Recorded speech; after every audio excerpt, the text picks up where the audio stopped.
ಪಾಪ ಅವನು ಭಾಳ ಅಂಗದ ಕಾನೂನು ತಿದ್ದುಪಡಿ ಮಾಡೋದಕ್ಕೆ ಒಂದು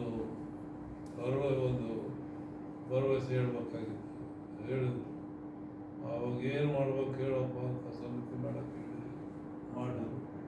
ಆ ಸಮಿತಿಯವರು ಹೊಸದಾಗಿ ಮತ್ತೆ ಪರಿಶೀಲನೆಯನ್ನು ಮಾಡಿ ಏನು ತಿದ್ದುಪಡಿ ಮಾಡಬೇಕು ಅನ್ನೋದು ಜಾತಿವಾತ್ಯ ಹೊಸ ಕಾನೂನು ಜಾರಿಗೆ ತಂದಾಗ ಅದು ಒಪ್ಕೊಂಡಾಯ್ತು. ಆಯಿತು. ಆಮೇಲೆ ಪ್ರೆಸೆಂಟ್ ಹೀಗಾಗಿದೆ. ಏನೋ ಯಾವುದೋ ಮನುಷ್ಯರು ಮಾಡದೇ ಇರುವಂಥದ್ದೇನಿಲ್ಲ, ಅದು ಮಾಡೋಕ್ಕಾಗಲ್ಲ ಅಂತ ಹೇಳಲ್ಲ.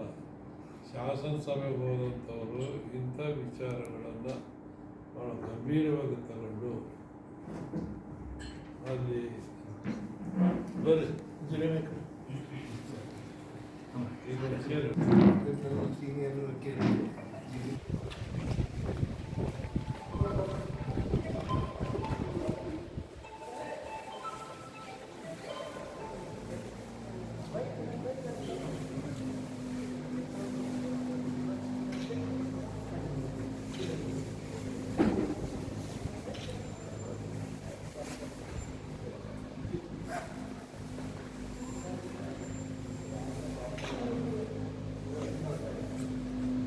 ಬರುತ್ತಾ ಹಿಂದೆ ಬರುತ್ತಾ ಪುನೀತ